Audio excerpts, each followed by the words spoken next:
I'm Ruth Sheehan. And I'm Danielle Tully. And we're putting the real in real estate. Today we're talking about, what's our catchy title, Danielle? What to expect when you're inspecting. Get it? So we're going to talk a little bit about inspections on both sides, seller side and buyer side.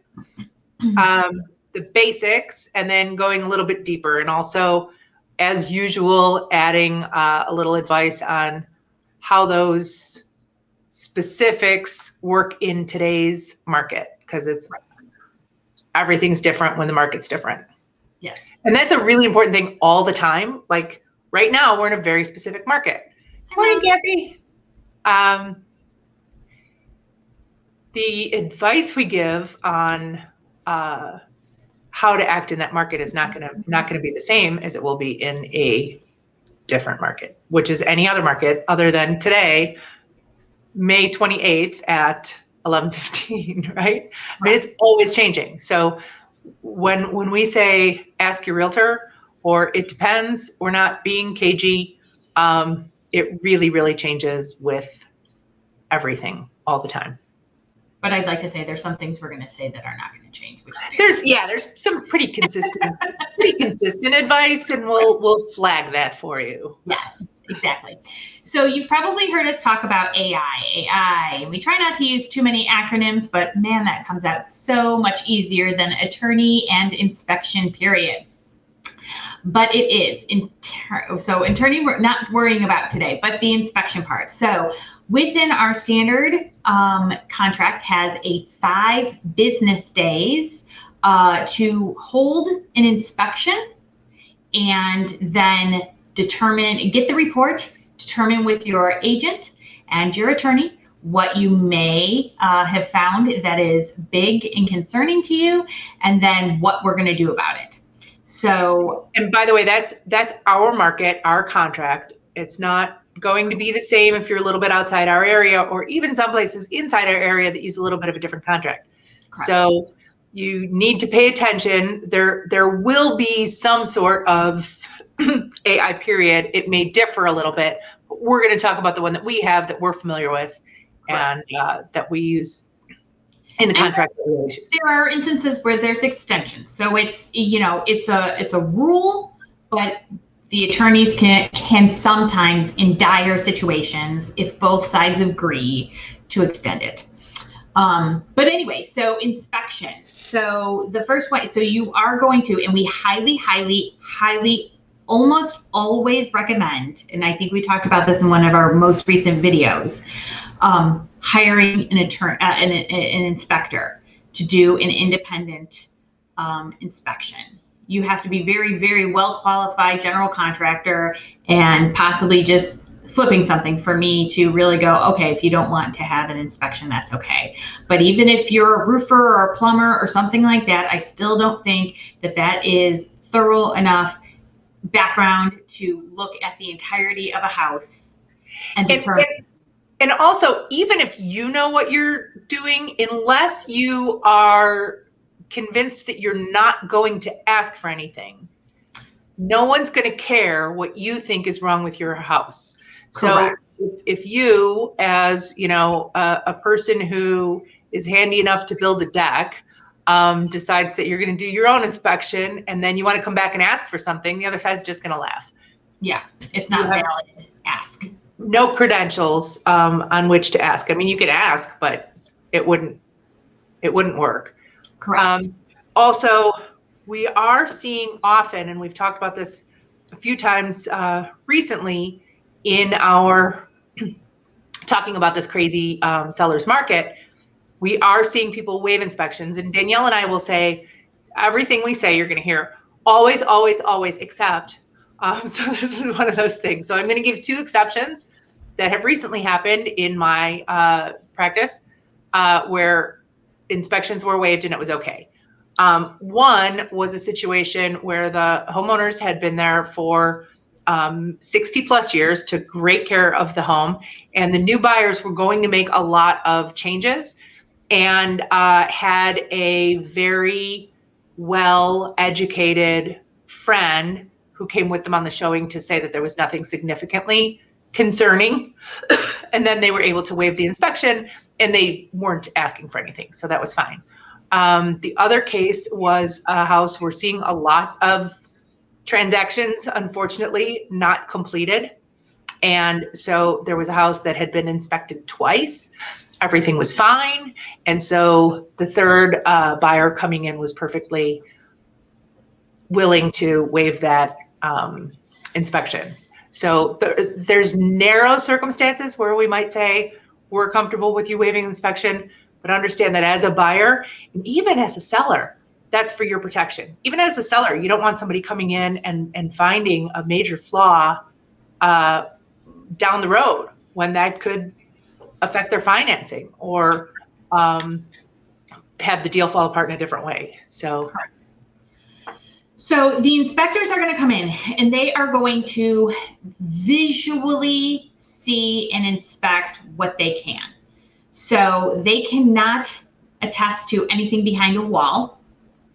About the most they ever do is take the panel off of the electrical panel and see if the wiring coming in is suspect, and kind of see what's going on behind the electrical panel. But they can't tell you what's going on, all through that wall.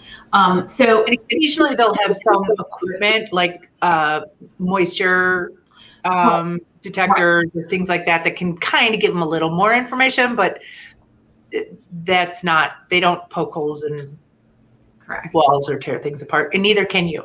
No. So they'll go up into the attic and they'll kind of look at the insulation and they'll kind of look around to see if there's anything of concern for them, but that's it. They cannot diagnose anything right then and there. If it is suspect, they could just kind of show the things that are suspect. If it looks like there's a leak or that there's not enough exhaust in the attic. They check a lot of the outlets, make sure that there's grounding and that the GFCIs are working.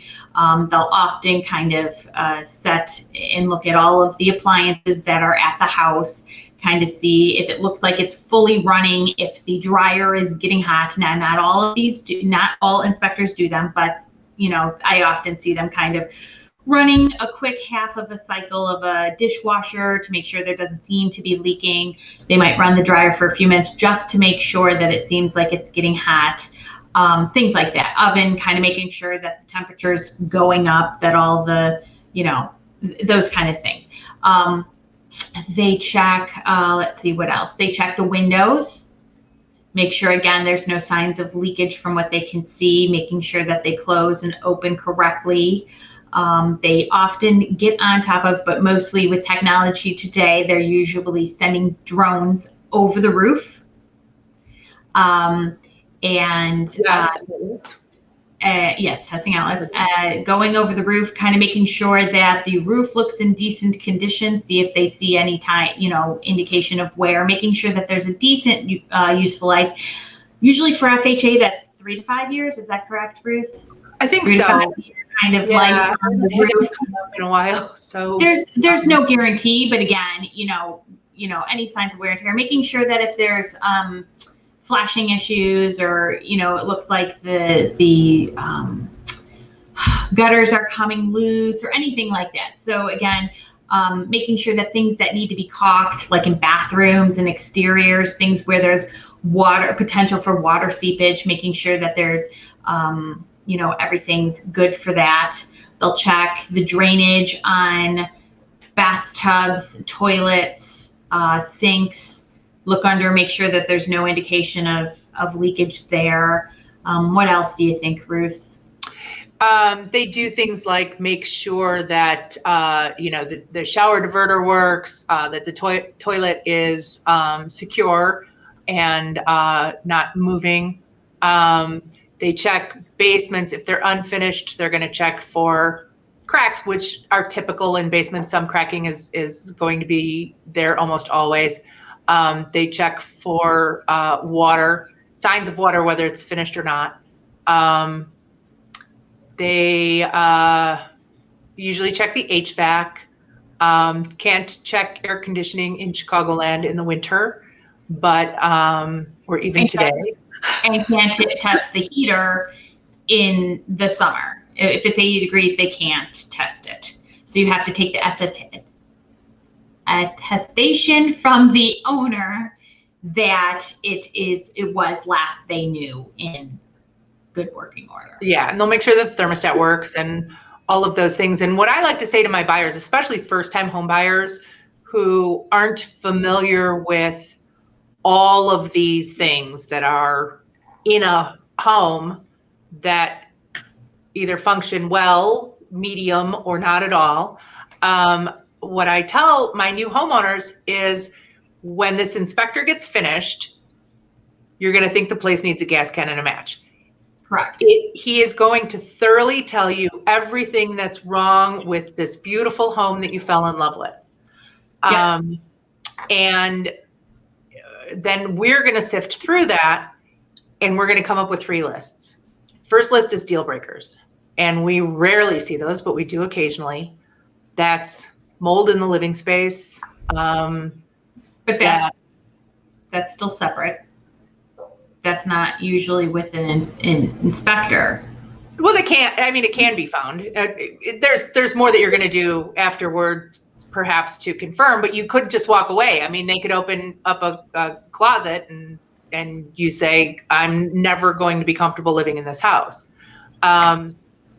So I'm not saying all mold in the living space warrants that reaction, but it could. Structural issues, same thing. They might be perfectly repairable. The seller might be perfectly willing to repair them, but they might be something that makes the house a bigger liability than you're willing to take on. What else would be a real deal breaker?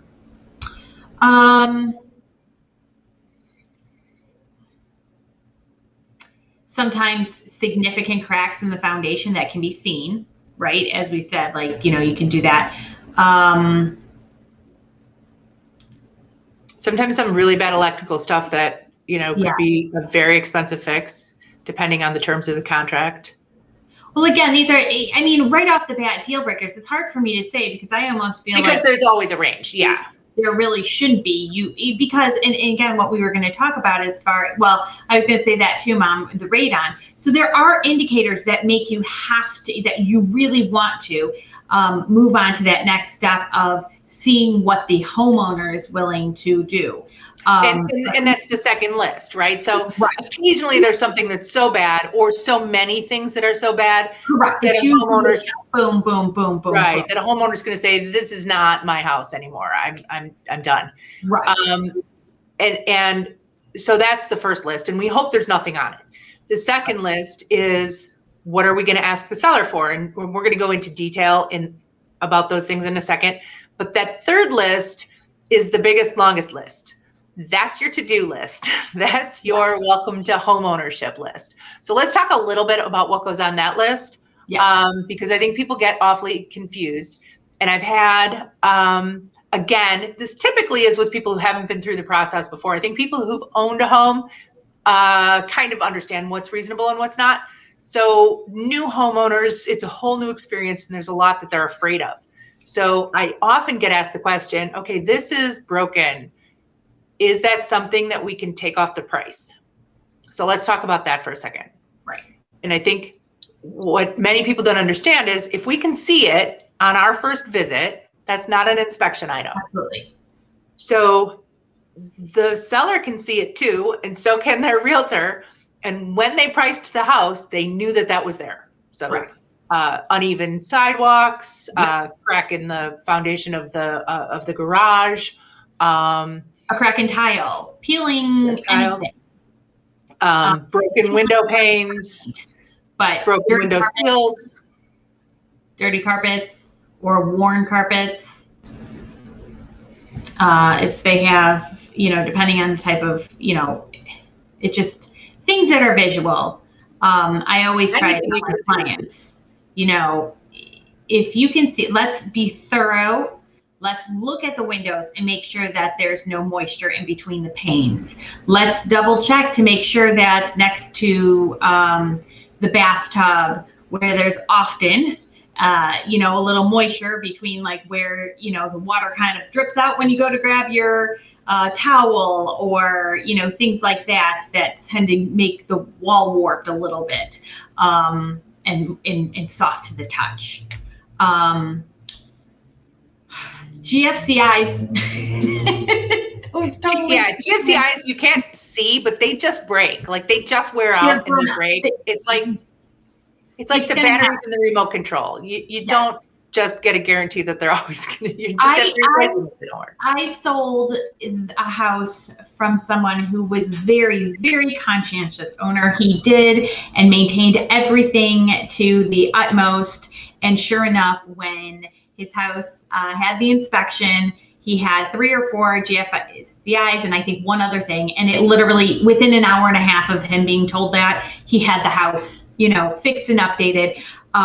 But before they even had to ask. But it's just, it's gonna happen. That's just one of those things. Right. It might be an outlet, it could be an outlet outdoors that nobody's, the homeowners never used in the 10 years they've been there. If the GFCI went bad at one point. Right. Now, if they have to get an electrician in for something else, you might throw that on there. But for the most part, no. Correct. You're not going to know that when when we first go to the first showing, but just understand that everything that the attorneys want to name health and safety doesn't mean that it's health and safety. It doesn't mean it's the seller's responsibility. It's certainly GFCIs are a safety feature and they're there for your safety, and we don't want you to live in a house without them, but that doesn't mean that we're asking the seller to make those minor repairs. So then what does go on that list? What is reasonable to ask a seller for? Your mother mentioned radon. Correct. That we almost always ask a seller for when that comes up high. I generally, my rule of thumb, quite honestly, is if it's on the disclosures, we're going to ask. Because it kind of puts a seller up against the wall. And this is for sellers too. You got to understand that there are just going to be some things that you're going to have to suck it up. Even if it's an as-is property, it might still be asked for because we've attested that it's working or not an issue. And now they've determined that it is an issue. So roof. And I'm talking active leaks and stuff, not just, right. It's coming to the end of its life. Okay, that means nothing. Anything coming to the end of its life to me is not, you don't owe anybody as a seller a brand new whatever. And this is specifically in our contract. If it's Correct. Just old, that means nothing. Useful life is a range. You can have a furnace that is 15 years old and is going to keep ticking away for another 7 years. Or it might go. So that's why we don't spend all of our money when we buy a house. You have to budget for repairs and maintenance of your own. Correct. So if there's a roofing issue, if they did have, and this is another inspection that you can have, which I guess I'll get to now. So there are some sub inspections to have. So you have the general inspector, and sometimes those inspectors can do many things. Sometimes they're specialized and they suggest other specialized people to come in. So radon is an additional expense to an inspection that will test over a 2-day period, radon within a home, and test the levels usually in a basement, in a few different areas. And there are some stipulations to how it gets tested, but that's one. So if that's high, that is often something that should be negotiated as being repaired. And by the way, it's totally fixable. We have systems, you Absolutely. Put in the system and it's fine. And it's I think right now 15 to 1800 is about the highest I've heard. And that's if the house is over 15 years old and does not have a passive system in it. There are some passive systems that weren't installed correctly, so you might sometimes, but most of the time, if it just needs to have a fan put in, it's about, I think, 800. Yeah, and then sometimes if there's 2 different elevations in the basement, like a crawl, half crawl, half deep basement, that can raise the price. But we have great people who mitigate radon. People. And what's that? I said excellent. I can't say. Yeah, we should call them out. Radon Express. Yeah, Radon Express. Fantastic. Fabulous. Totally. So you just call them, and then it's fixed, and then you don't have to worry about it. Exactly. And then in addition, you don't really see this more often, and this is what I was talking to Ruth about, would be mold inspections, a mold test. Technically, you can see, I think an inspector, and I could be wrong, things might have changed over the last few years, but inspector can say, I see a mold-like substance, I see a substance that... I've seen more of them just call it mold lately. So okay. I think for a while that was kind of like a thing. They needed a special certification to be able to identify it as mold. And, obviously it looks like mold, so it's probably just mold. Danielle is frozen. Am I frozen? Okay, so you can still talk then. I wasn't sure if I could hear you. And okay. I don't know if you're frozen on Facebook. You're just frozen. You're frozen for me. Okay, yeah, I'm frozen on my side too, but I'm going to keep talking while you look at my weird face. Like semi-surprised, whatever.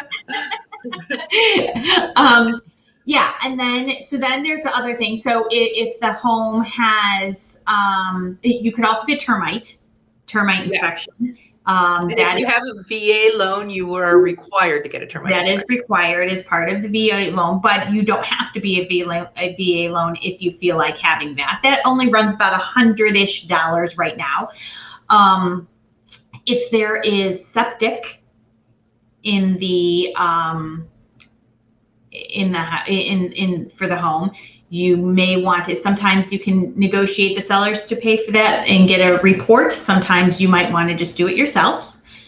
And then there's other kind of specialty things that would be found.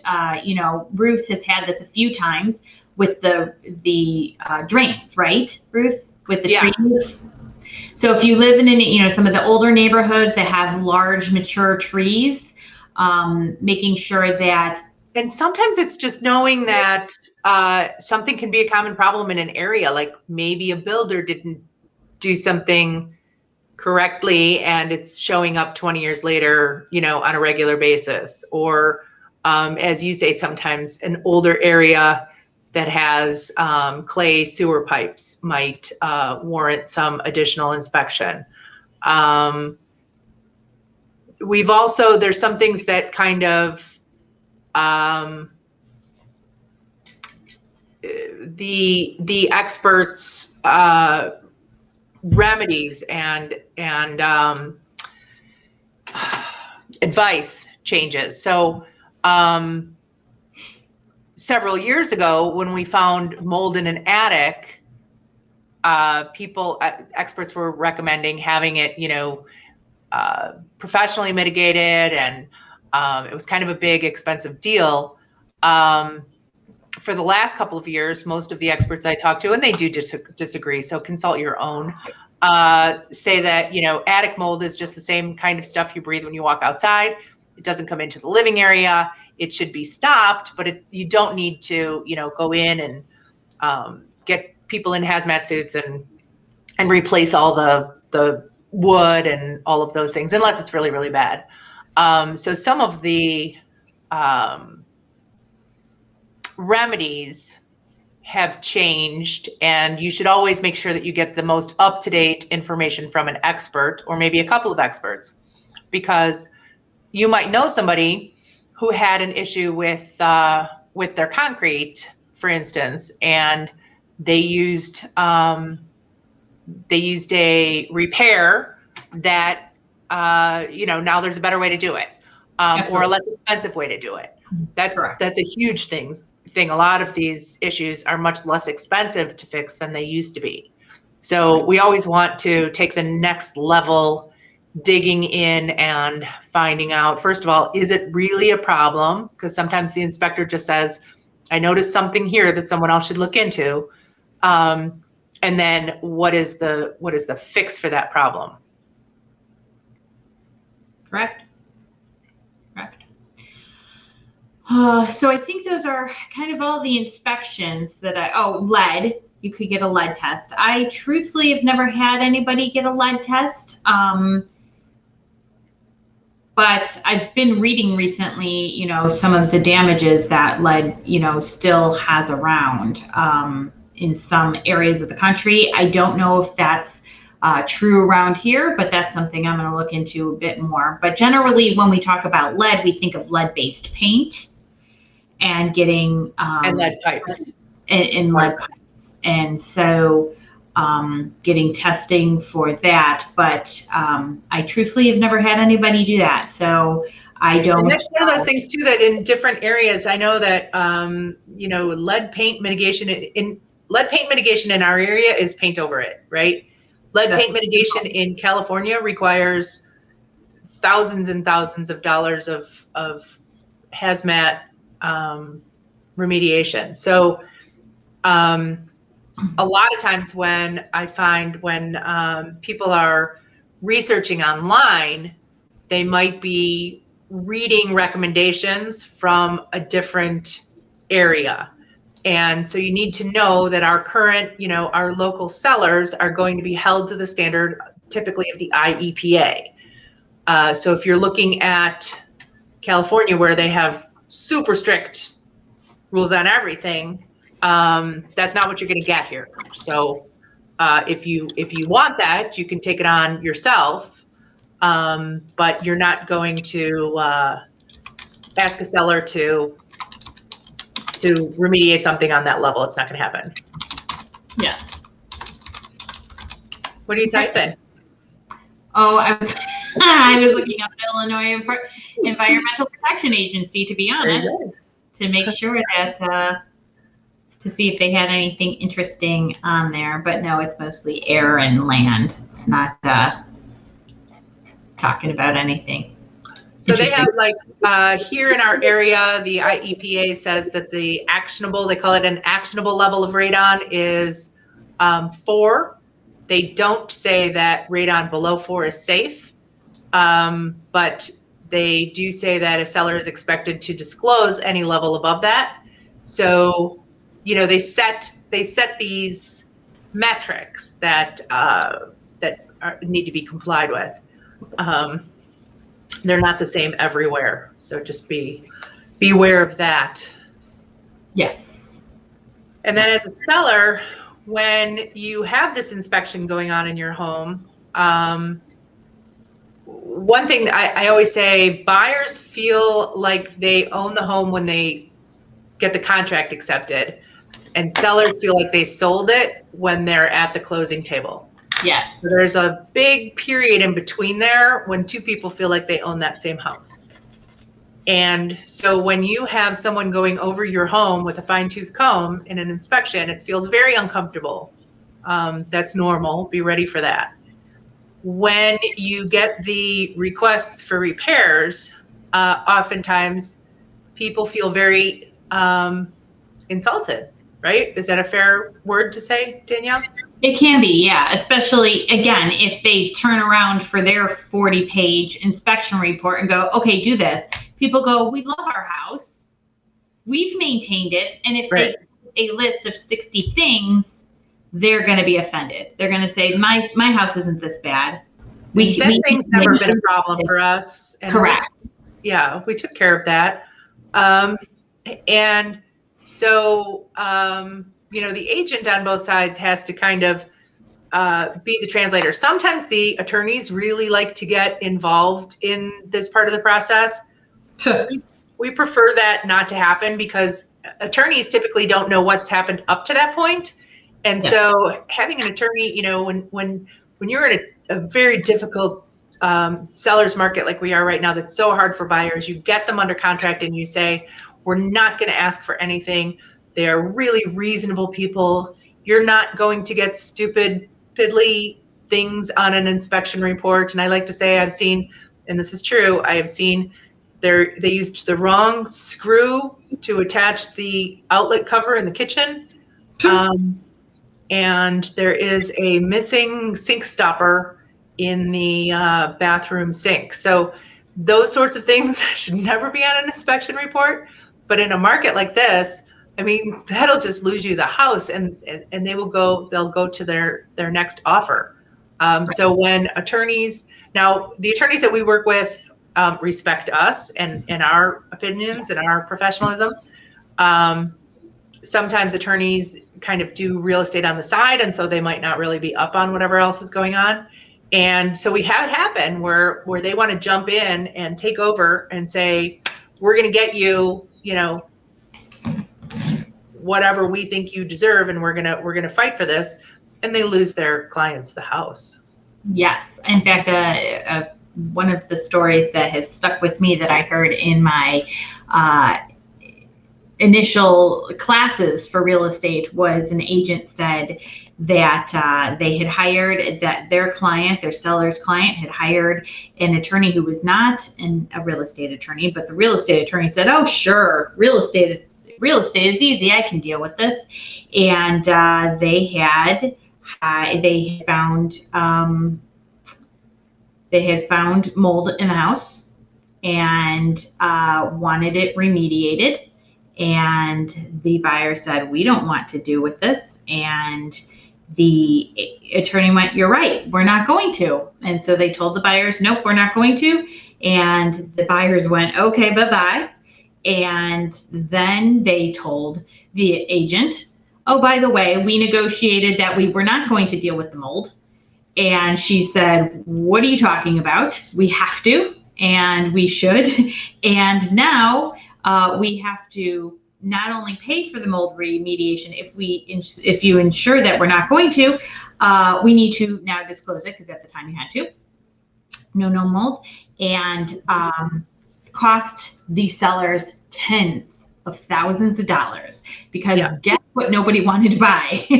Right. A $500,000 house that had... That's your moldy house. Correct.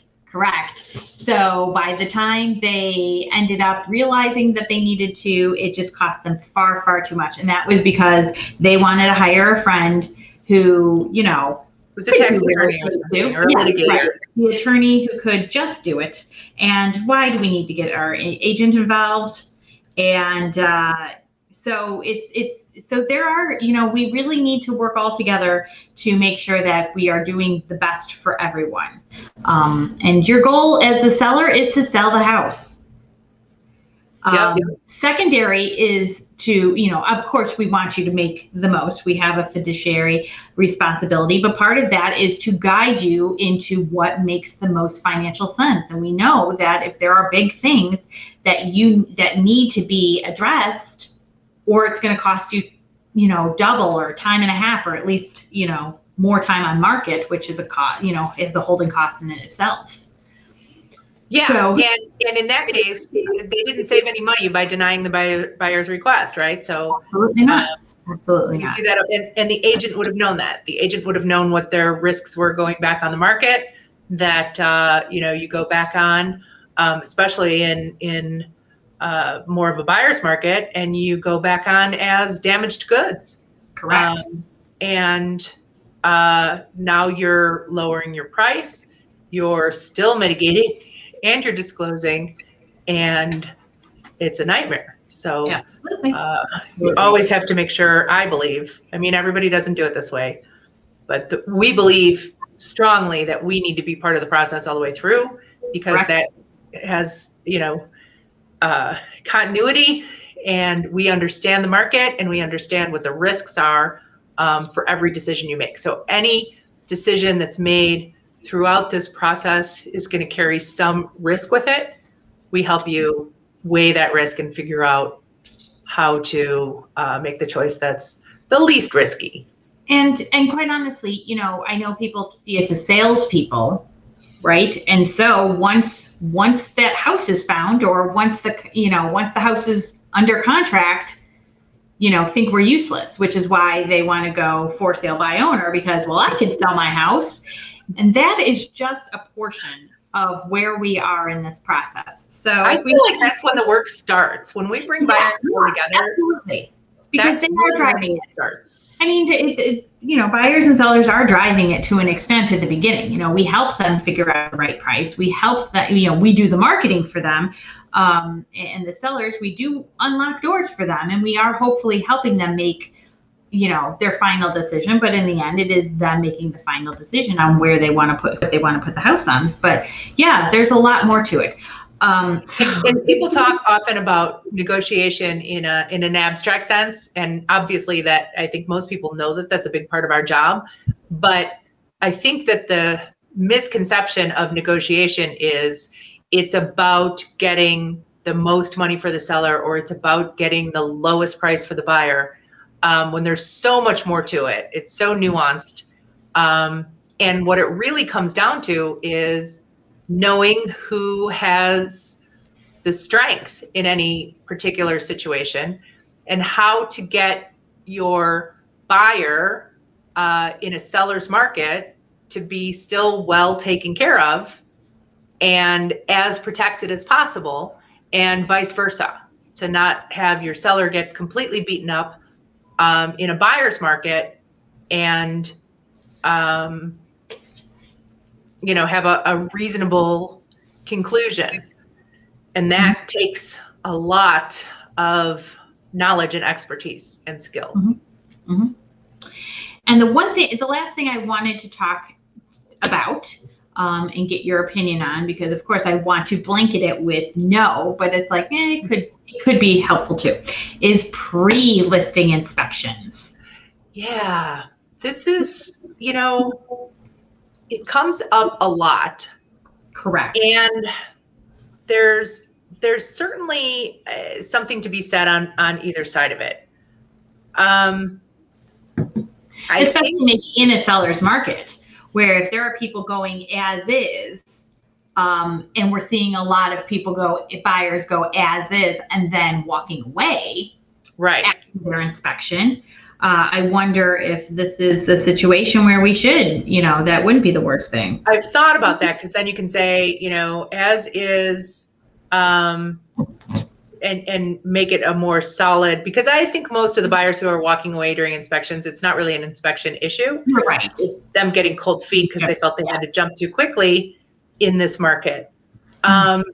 So I have wondered if that might help it remain a little more solid for the sellers, because the sellers are losing these deals for no fault of their own. It's really, really painful. And so I've thought about that. I have had a couple of sellers get pre-listing inspections in the past. Usually it was that they had maybe an inspector friend, something along those lines, or they really liked their inspector from when they bought the house, so they had him come back and do it. I don't feel that it gives the buyers and their agent the level of comfort that people would like it to. I believe they still want their own inspections. I believe so.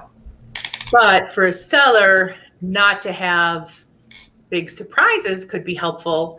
But I just feel like any buyer's inspector is still going to find some things, because if he didn't, he wouldn't really be able to give them an invoice. Well, that's when we get there's only one level of caulk instead of two.